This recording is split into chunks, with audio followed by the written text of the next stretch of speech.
Today's episode of Beyond the Mask is presented by the insurance specialists at Bright Think Wealth Strategies. Find the disability insurance coverage that fits you best right now. Email Robert Smith at rsmithjr@financialguide.com. The show is also made possible by the team at CRNA Financial Planning. Get a free consultation today to be guided through the complexities of investing and financial planning. Just visit crnafinancialplanning.com. We'd also like to thank Helping Hands and OSA EMR for their support of the show. And don't forget, listening to our podcast can earn you Class B credits. For more information on how you can submit them, check out the CE Credit tab on our website, beyondthemaskpodcast.com. Welcome to Beyond the Mask, Innovation and Opportunities for CRNAs, with Jeremy Stanley and Sharon Pierce. We know you spend your day caring for your patient's best interests. On our show, we want to care for you. Join us as we leave the operating room and learn the latest in the CRNA industry. Beyond the Mask starts in 10, 9, 8, 7.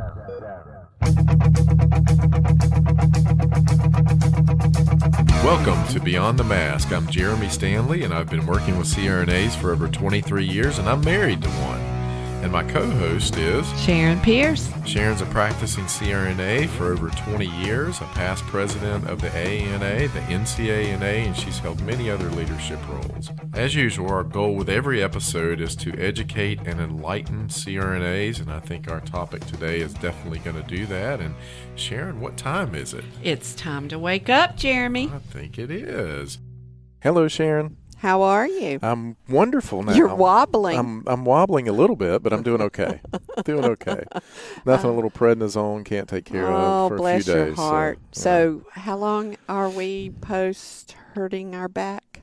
Well, it was Thursday, a week ago. When you called me and you couldn't get out of the car? Yeah.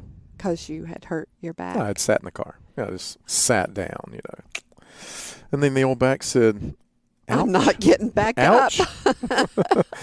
Yeah. So then I waited until Sunday to call the doctor and start on the prednisone. And then, as I told you, I'm not taking the prednisone now. So gotta get off of that stuff. Stuff makes you crazy.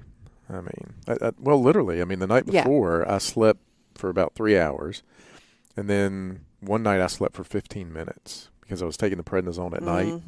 Well, you're still shaking just a little bit. Well, yeah, I took it yesterday. So, but man, that stuff messes you up. But sure did help the back. So yeah, well, you're walking. I can move and I can walk. So not shuffle. Sitting is not great. Sitting for you. is hard. Yeah, that's the hardest part. So, but anyway, let's digress on that. Yes. We're here in Wilmington at the North Carolina Association of Nurse Anesthetists meeting. And it's beautiful outside. Beautiful outside. We wish we could go out there and podcast. Maybe we should do that one day. Maybe we should do an outdoor podcast.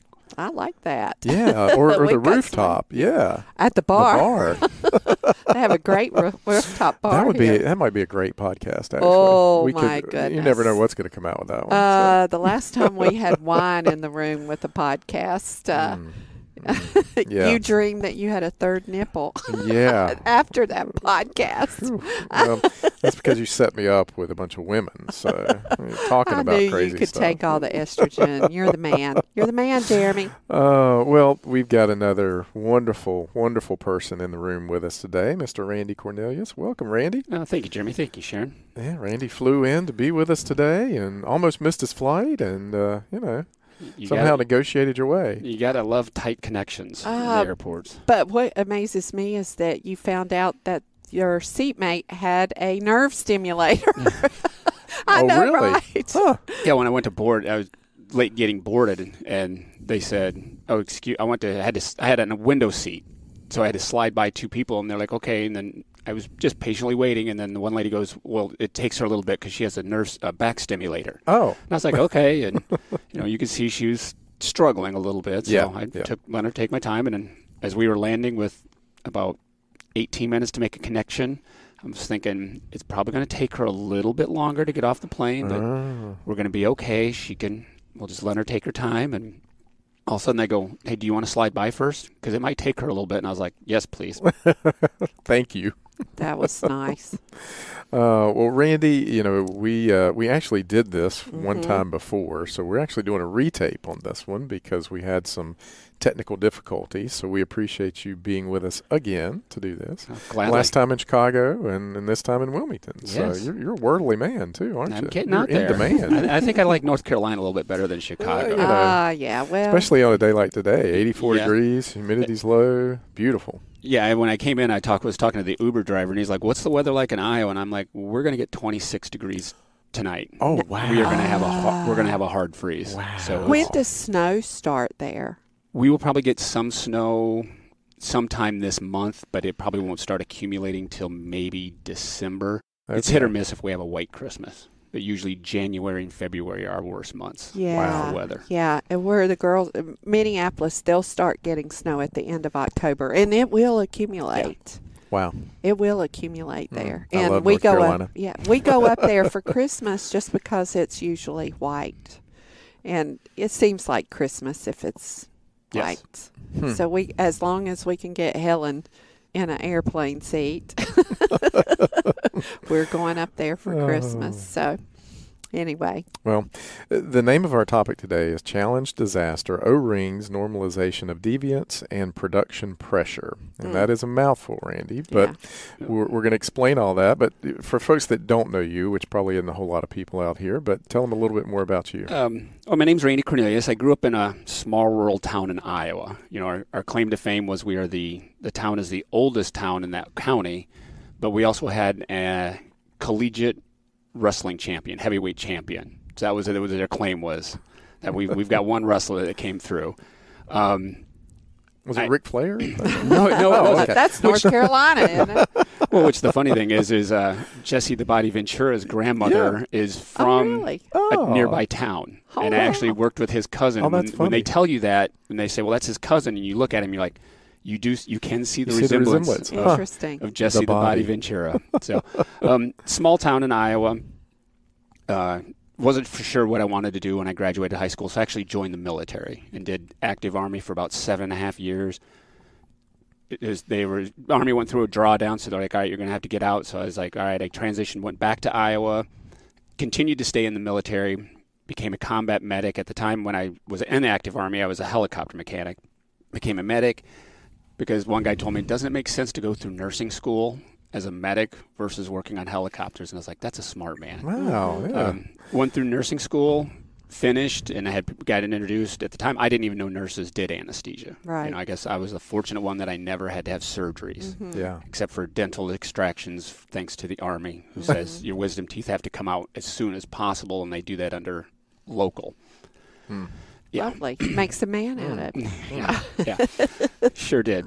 At least you had local. I mean, yeah, it could have been worse. It could have been worse, right? So, worked in the ICUs to meet my requirements, and then went to the University of Iowa's nurse anesthesia program, and been doing it since 2009. Worked in at the University of Iowa for a couple years in their ORs. Did a deployment to Afghanistan, and while I was over there, my wife mentioned that, hey, this all CRNA group was looking for a person, and I was like, well, that was the group that I've always wanted to work for, and that was Iowa Anesthesia with Mark Odden. Oh, I love Mark. Mark will always say that I gave him the most interesting job interview because we had to do it over the phone. And I told Mark, I said, and I forgot that there's a delay when you talk on the phones over the seas. And I was like, Mark, if all of a sudden you hear some noise go on in the background, I go, there's something going on. And I said, I will have to hang up. It's not that I don't like the interview. And he said, okay. So he said, yeah, that was one of the most interesting interviews he's ever had to do is over in Afghanistan. So that's saying something because Mark is an interesting human being. Yes, he is. In and of itself. I adored that man. Yes. He was great. He served on my board when I was president. Yes. That's about right when I joined the group, right was when he came onto the board. So amazing mentor towards me, for me. So. Oh, well, y'all got some great people up there anyway. Mindy Miller, Mindy who chaired my GRC Mindy mentored me as well. Oh, Jesus. You come from a line of greatness. One of my coworkers that you guys interviewed, Sarah Tweedy. Yeah. Oh, yes. Amazing CRNA. Yeah, so absolutely. Yeah. Well, Randy, first, thank you for your service. Thank you. Absolutely. I mean, we couldn't do this country without people like you. So, thank you for that. So tell us why this topic is important and kind of where we're going with this one. It just over time I started realizing that I was in my military education things and we were talking about production pressure, normalization of deviance, and they talked about the Space Shuttle Challenger disaster. Mm-hmm. And that is actually where the sociologist term came up with the term normalization of deviance, is where you know what the standards are, but you don't follow it. So you break the rule because since nothing happens, that you just all of a sudden you made the new norm. You made a new norm. And I asked a student about this one time. I was like, do you understand this concept? And she's like, no. And I go, okay, what's the speed limit? And she's like 55. And I go, so what's the average how fast do most people do? And she goes, well, I drive 55. And I'm like, you're a rarity. Yes. I said, but most people drive 64, right? 9 over. About 7 over. And I go, but that's what was the argument is when the people say, well, why don't we just up the speed limit to this? And because the police force says, because you're going to automatically shift because you know it's this. You know, when someone goes, well, I got a ticket for doing 56 and a 55, it's like, well, the law is this. And I go, that is a normalization of deviance. Is we expect that. That's a good point. You know, how when you're driving and you're doing your 7 over, but you come up to somebody doing 55, you just kind of go, cringe. I'm a 55er. You get frustrated with them. I'm and then a 55er. And then you got to remind yourself they are. I know you're not. They are following the rules. We have just become normalized that, you know, you go by a police officer doing 7 over, they don't bat an eye to you. So you're like, that's my new norm. This reminds me of our whole country, though, this normalization of deviance. I mean, it's everywhere. You know. Well, we have it with the MPO status. I mean, we all know that you can drink clear liquids up to 2 hours before, but if we tell patients they can do that, they'll drink them up to 1 hour before. Yeah. I mean, so we still do, nothing to eat or drink after midnight. Yes. So that's how we came up with it. And I kept thinking about all the things of what's going on in healthcare. Because I'm like, I know it happens. And I actually remember when I was in training, one time we were done with the case, and someone goes, do you mind if I take the monitors off? And I was like, actually, hold off. I said, we're just coming up through emergence. I said, let's just leave the monitors on, because I just happened to read an article that talked about that people commonly remove all the monitor, the blood pressure cuff, the EKGs, they'll just leave the pulse ox on. And the reason being is they think, it helps the room turnover. But they're like, that's not what needs to happen, because during emergence is one of the biggest physiological changes that we're going through. And I was like, and I said, that's exactly what happened. We get so used to it. And I go, and they called it, that's how the Challenger disaster, they talked about it in that article. And the attending I was working with that day had an aviation background too. And he looked at me and he goes, you read that article? And I said, it intrigued me once I saw the Challenger disaster. And so from there on out, me and him got along great. But, that was 7-10 years ago. And then finally one day I was talking with Terry Wicks at one of the meetings. And I was like, I've got this idea about doing a topic on normalization of deviance in healthcare along with production pressure. And he goes, yes, that is an amazing thing. He goes, we have really feeling the pressure of doing things as fast as we can so we can meet certain demands. And I have to give him credit for the title too, because I don't have that creative mind. So anytime it is a great title. It really is. I usually have to hey Terry, this is my idea of a topic. What are your thoughts? And then he'll come back with We've got somebody. Deb Flaherty named our podcast Beyond the Mask. We didn't come up with that. No, it was somebody else, a creative friend of ours. It's the artistic people that can do it. So. Exactly. Yes, exactly. I'll give credit to Terry Wicks here.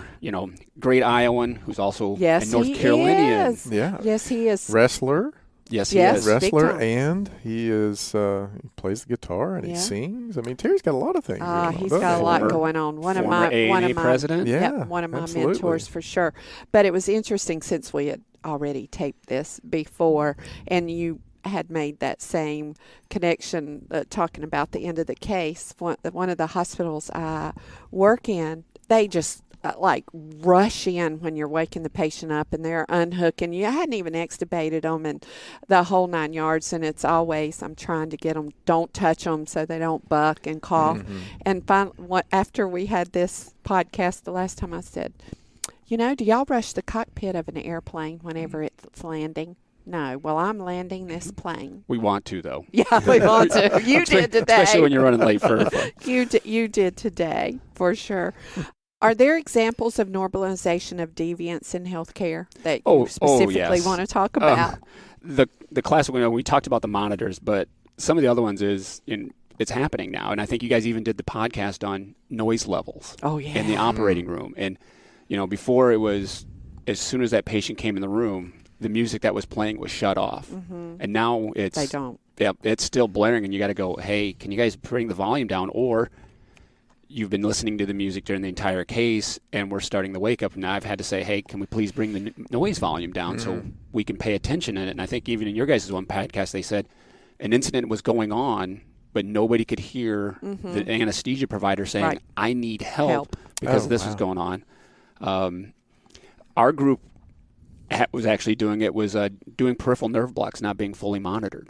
So we'd go in and just put a pulse ox on, maybe measure at one blood pressure, give a little sedation and do the nerve blocks. And as I was creating this presentation, I was like, I think we're actually supposed to we should have them on an EKG monitor. Mm-hmm. And I brought it to the group, and the group looked at me, and I was like, all it takes is, I said, we're so used to doing it because we wanted to get this done quickly. Well, what if somebody vagaled? Or I said, what if we finally have a local systemic toxicity? Holy cow. And I said, we don't catch that arrhythmia change quick.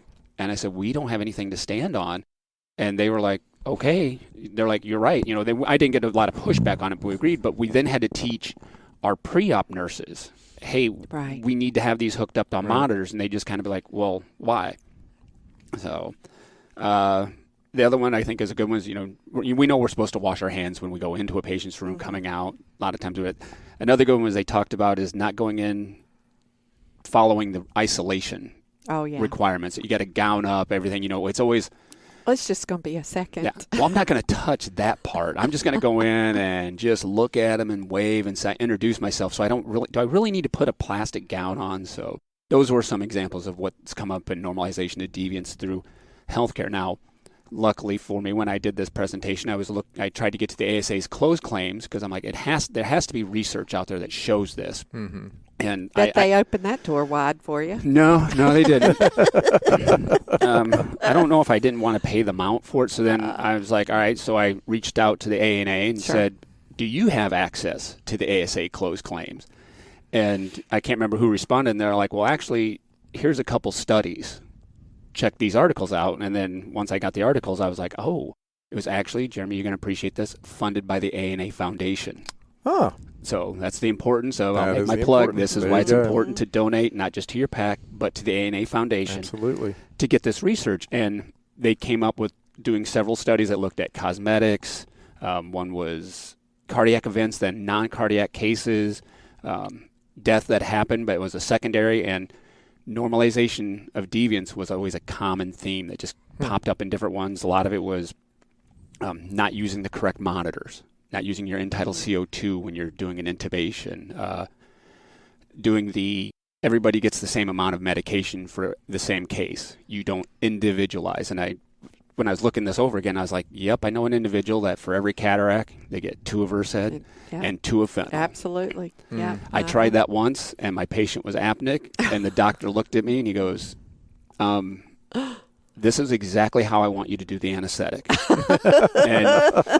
and he lectured me, and he goes, I've done cataracts at least 1,000 cases. And he goes, as soon as they come in, and he told me exactly what he wanted and how then we had, it was just, we had to work in close communications. And I was like, I don't know how that other individual does 2 and 2 for every single person, Wow. but he just does it. And I'm like, I did it that one time, and I was like, my sats are starting to drop. I'm having to shake the guy. And we hadn't even started yet. And the surgeon was not happy with me on that one. So. Oh, my goodness.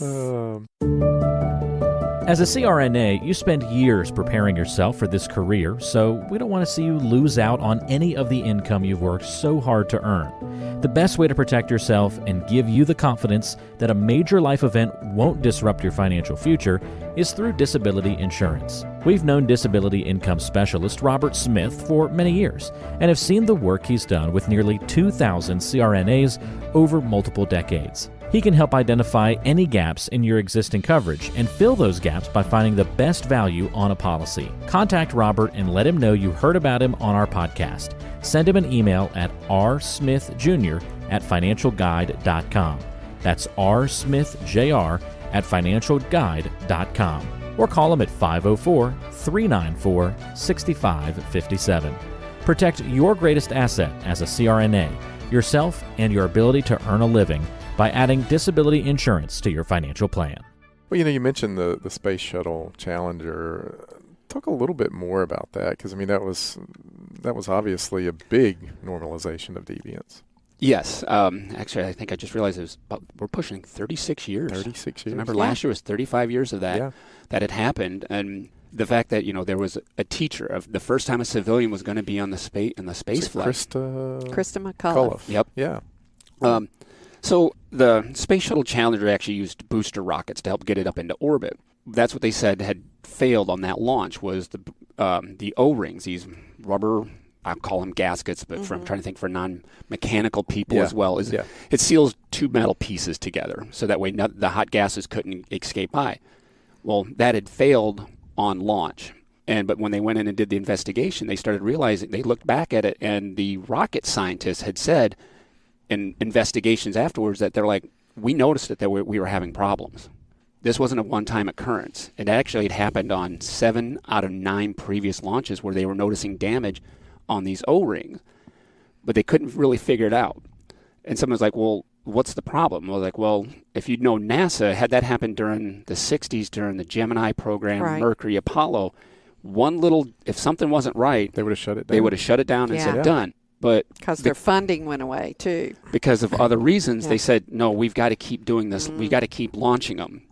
Production pressure. The only thing they could figure out was it was temperature related to one that had the most damage. And they said at that time it was 53 degrees at that launch. And the day of the disaster, the temperature at launch was 36 degrees. So that's not a common temperature in Florida, Cape Canaveral. It was not. And they actually said they had a meeting with the rocket engineers, NASA, all the powers that be, and NASA said, well, what is your recommendation? They're like, you have to wait till, based on what we know, you have to wait till it's 53 degrees at least. In a documentary, the guy said, he goes, that was the first time we were ever asked to prove that those O-rings will fail versus proving it's safe. Oh. Nobody has ever said that to somebody, like, prove to us it's going to fail versus prove to us if it's safe. So, wow. Wow. It shut this space shuttle program for 32 months, and we could say, well, NASA might have learned. Well, they didn't, because they had another space shuttle issue, and I want to say it was Columbia. Right. Yeah. Piece of the foam came off during launch, and they said, well, it's normal for that to happen. But somebody goes, well, this seemed to be a little bit bigger piece. Can we move a satellite nearby so we can take a look at the damage so we can prepare? And they're like, no, this is a normal occurrence. And again, a disaster. So. Wow. Do you remember where you were when the Challenger exploded? I was in high school, and we watched it on the news because it was just what everybody was and the kids doing. Right. You watched that launch because I was at school. You were in high school too. I was in high school. Yeah. I had just had Brett. Yeah. And which, by the way, my son went. The one that I was holding, as I'm watching, I was home on maternity leave after having Brett. He worked for NASA on the shuttle program. That's right. I remember and you saying he was there when the last shuttle landed. Wow. Yeah. Yeah. So, well, we talked about production pressure, and I think you guys obviously realize production pressure a lot in what you do. I mean, turnover, and the more we do, the more we get paid. Oh, did I say that? How did that come out? I don't know. But let's talk a little bit about production pressure, and as it has to do with nurse anesthesia and maybe just in general. Yeah, I mean it's the gorilla in the room. That's the cause of normalization of deviance. And unfortunately, when you have one, you have the other. Yep. Why do I cut a corner? Well, I feel pressured. And there's numerous definitions, but basically it's an emphasis of production over safety in pursuit of usually money. A little bit of money. The answer is money, but what was the question? That's it. Exactly. That's it. That's Jeremy's motto. Well, I'm telling you, if you equate all the things that go wrong, you can always put it back to the dollar. I'm telling you, always. Yes, it's Sharon thinks it's funny when I use my hand. So. Sarah notices it too. Well, think about endoscopy. I mean, there's a huge production pressure in endoscopy. Well, it's. I don't know about Iowa. No, I was just when you say that because that is actually one of the examples of production pressure was the hepatitis C outbreak in Las Vegas. Gosh, that was during Wanda Wilson's presidential year. 2008-ish, I think, because I remember I was a student or resident, whatever term we're going to call ourselves. Yes. When that came out, and when that news broke that anesthesia providers were reusing vials, reusing needles, which we weren't supposed to, so they were cutting corners to get why? Well, so they can do more cases. I'm going to bring something up here just because I read it, and I sent it to you because I get all these CRNA things. And, there was just a study out, I think it was out of Michigan, talking about doing cataracts. Oh, yeah. And, they were doing the study saying that, there is more anesthesia providers doing cataracts than 90%. 90% Of all cataracts have an anesthesia provider, the anesthesiologist or CRNA. And they were saying that there is not a need for them to be there in the room. And one of the things they cited, and this reminds me of this normalization of deviance, is that one of the reasons they feel like that is because of the limited supply of anesthesia providers, and it said that in that article. And this is exactly what it's making me, and I've never done a cataract. I don't know if you're needed there or not, but it seems like you are. Are we normalizing this to say, we don't need that anesthesia provider in the room because there's not enough? Or is it because there's money or, and I'm just throwing that out there. I know this wasn't on topic, but. I do cataracts with one guy, and we don't give any medicine. Huh. He does it under straight local, and wow. That's what a MAC is. That's what MAC is. MAC without sedation. We're literally just sitting there, and he's like, why am I paying for you to be in this room? And I'm like, the hospital's made the rule that said anesthesia will be on standby in case you need to have medicine given for your patient. And, it's rare, but every once in a while you might just meet one of his patients that you're like, I don't think they're going to sit still for you. So, yeah.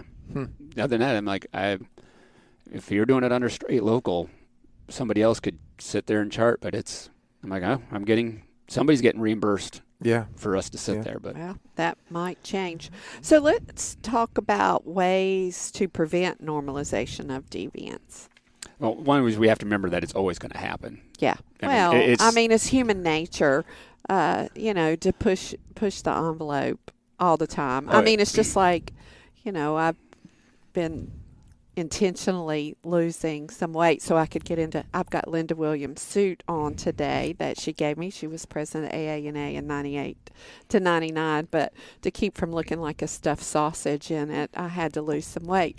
But I will get on the scales every day, and I kind of push what I can eat, and then when the scales go up, then I know that I've got to reel it back in just a little bit, but I kind of push it just a little bit. But it's human nature. It is, but that's what you have to recognize. It's gonna happen. Yeah. So, I've even told going back to the monitoring patients on blocks again. It's one of those it only takes me how long to put those 3 stickers on. Right. But you start, I'm running late. 3 stickers or 30 seconds. That's right.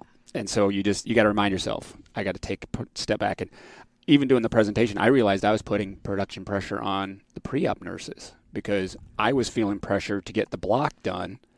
So I'd be like, hey, guys, you need to get that IV in as soon as you can because I can't do the block without the IV.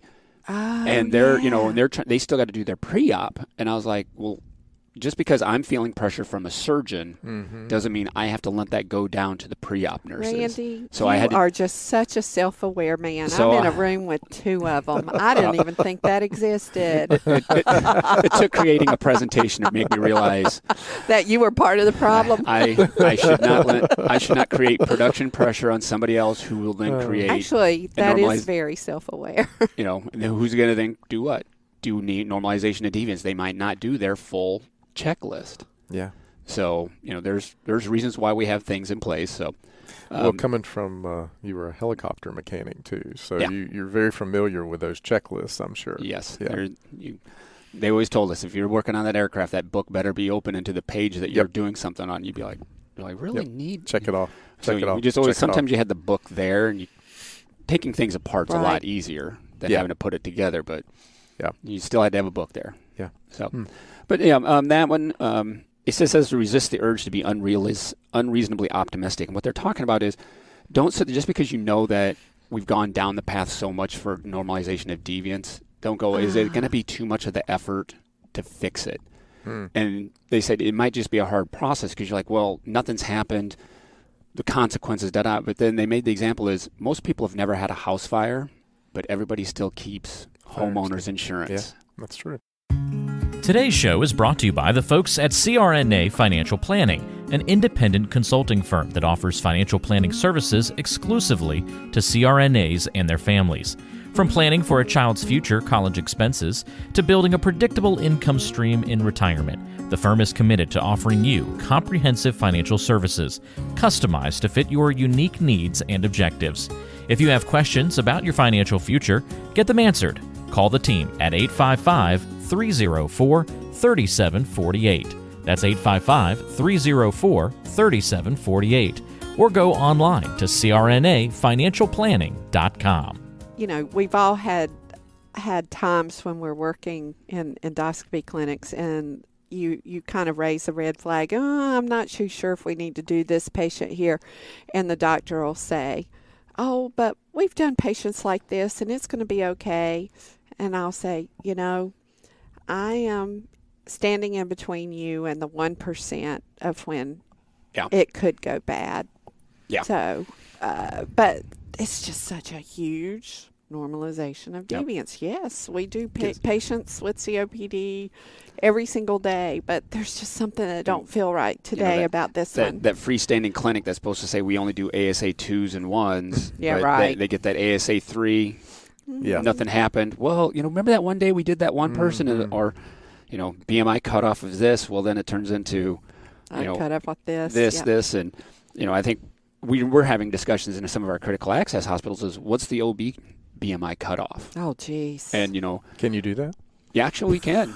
For certain levels. Yeah, you should. We said, I think we had to put a hard, if you had a BMI of 50, you're not going to be able to deliver at this facility. Wow. And somebody goes, well, I think we had a little bit of pushback against some providers. And like, well, what's the issue? What's going to be done here different here over here? And we're like, well, you're just assuming that this is going to be an okay birth. But what if it's not? Right. And now you have a BMI of over 50. Do you have the capability to do that body mass versus, we don't have an ICU, we don't have the NICUs.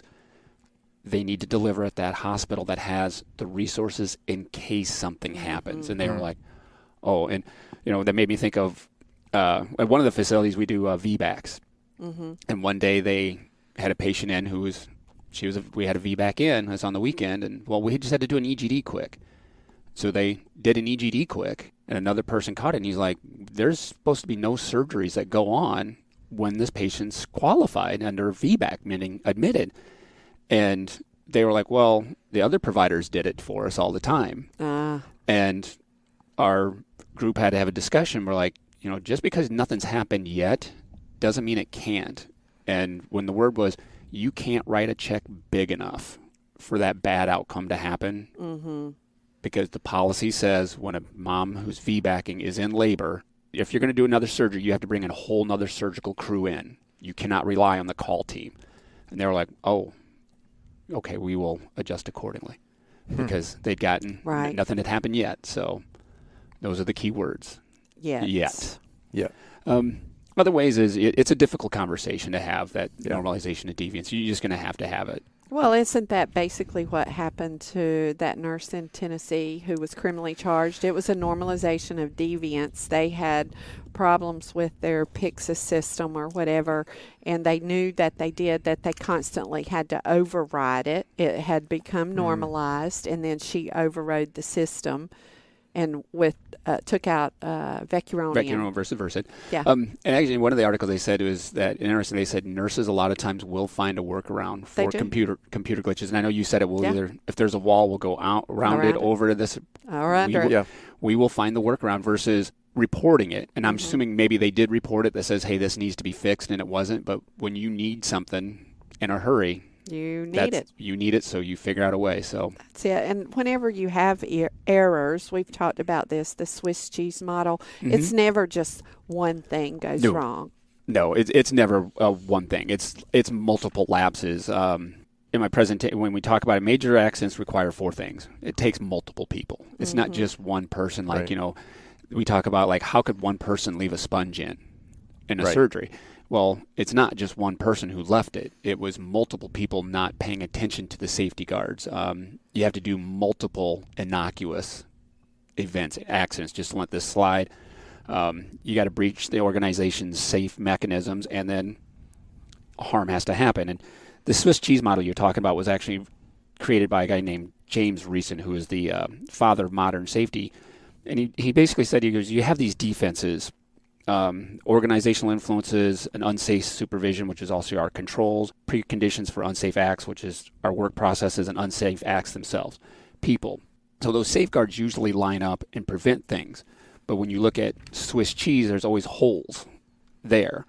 But sometimes those holes, if you slide the slices up just right, they line up. The holes line up, and that's how it happens. It's usually there's going to be a safeguard that stops it, but sometimes all 4 will fail, and that's when we have our problems. And then the news makes it, or we make the news. Yes. It's just your time. And not in a good way. No. Well, that's, what's her name? Rivers. Yes. Joanne Rivers. Yeah. Yeah. It was a Swiss cheese model. All the holes lined up. Yeah, I'm trying to remember that. Because actually, my ride-in, the guy I was talking to, he found out, he was asked why I came in, and I was like, well, I'm coming in for the North Carolina Association Nurse Anesthetist. And he was like, are you a nurse? I'm like, well, I'm a nurse anesthetist. And he goes, you do anesthesia. You put people in there. And I go, yeah. And then he goes, well, people die from that, right? Yeah. And I was like, well, hopefully not, because there's a lot of paperwork that gets involved. And actually, more people die in cars than they do under anesthesia. You have like a 1 in 80 chance of dying in your car in your lifetime. So, brother, you are more. As I'm sitting in there, I didn't want to tell him that because I might my rating in my Uber might have went. That's right. I know they can rate you. That's right. And I was like, well, yes, it happens. I said, but we have safety mechanisms. And then he goes, well, isn't that how Kanye West's mom passed away? And I was like. And I was trying to remember, and he goes, fat embolus, I believe. but he said, he said, well, I thought it was because a nurse didn't prop her up right. And I was like, no, I thought there was something else that went on. Yeah. In the condition, but he was down this way, and we had our discussion. I was like, well, I said, for the longest time when people would ask what medicine we're going to use to put you under with, we'd say propofol, and you'd have to explain the whole Michael Jackson thing. Yeah. He was like, oh, okay, I get it. And I was like, I said, that's why we use our monitors. I said, we keep a close eye on everything that's going on. And he was like, oh, okay. So Propofol. That's it. Yeah.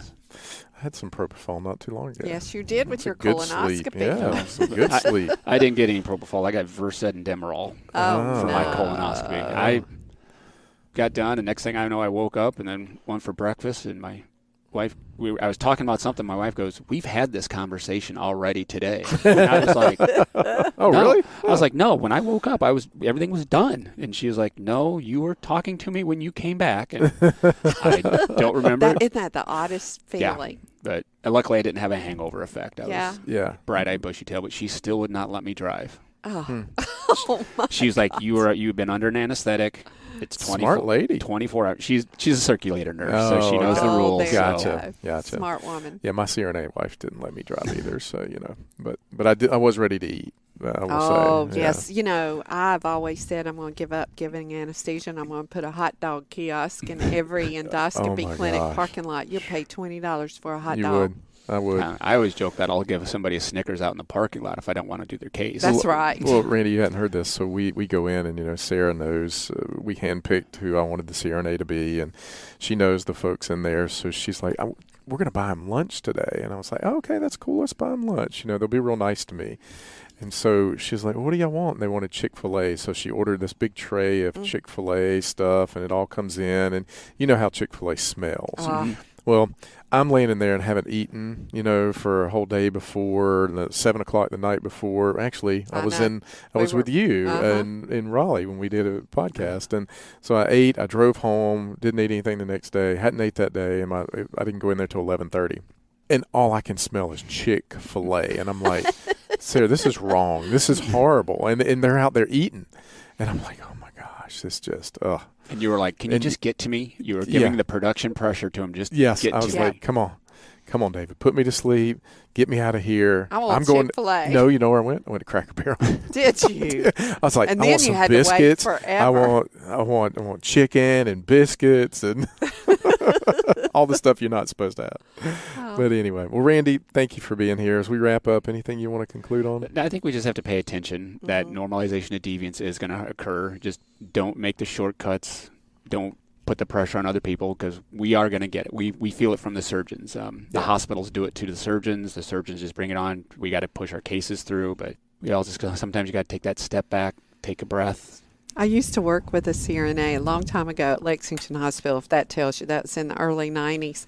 And he's one of those people that you could tell just by the way he walked that he was very measured with everything.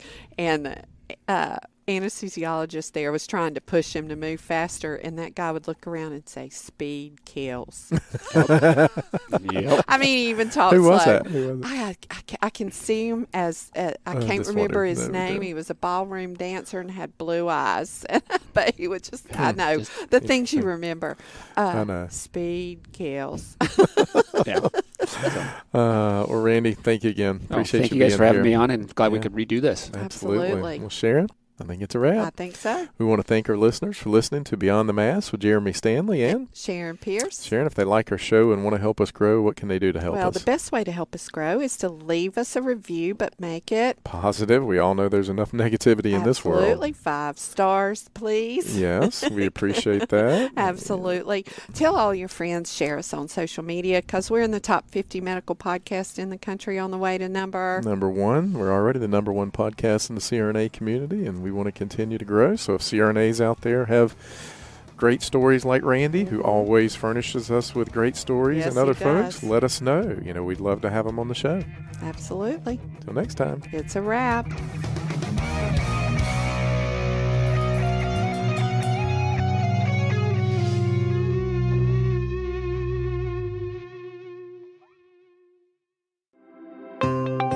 Have you thought about what would happen if you weren't able to work for 2 or 3 years? On average, 25% of people will file a disability claim, and most of us aren't prepared for that loss of income. Every CRNA needs to protect their biggest asset, yourself, and your ability to earn with a disability insurance policy. We recommend contacting Robert Smith, a master disability insurance specialist with more than 30 years of experience and 1,800 CRNA clients, to find the coverage that fits you best. The best way to do that is to send him an email at rsmithjr@financialguide.com. That's rsmithjr@financialguide.com. Or call him at 504-394-6557. Beyond the Mask is made possible by the team at CRNA Financial Planning. With almost 2 decades of experience, the firm guides CRNAs through the complexities of investing and financial planning. Schedule a free consultation today by calling 855-304-3748 or go online to crnafinancialplanning.com. Hi, this is Jackie Rolls, President of the International Federation of Nurse Anesthetists and President and founder of Our Hearts, Your Hands, a global anesthesia support community that takes donations to allow nurse anesthetists in low and middle income countries to go to educational programs, buy equipment, or textbooks.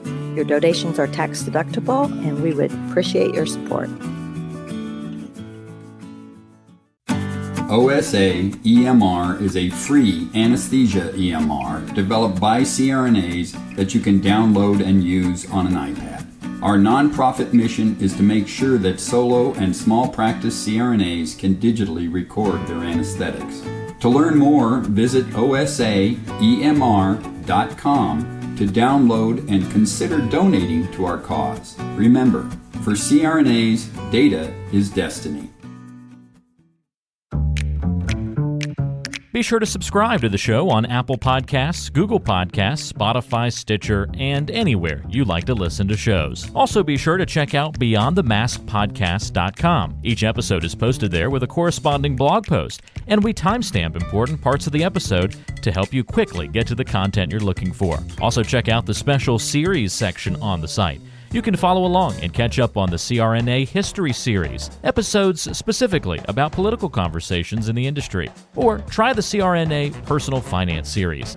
It's all on BeyondTheMaskPodcast.com. And if you have a question for the show or want to be a guest, or even suggest a particular topic, fill out the contact form on the site or send an email directly to us at info@BeyondTheMaskPodcast.com. And lastly, let's take the conversation social. Check out our Beyond the Mask podcast Facebook page and Facebook group.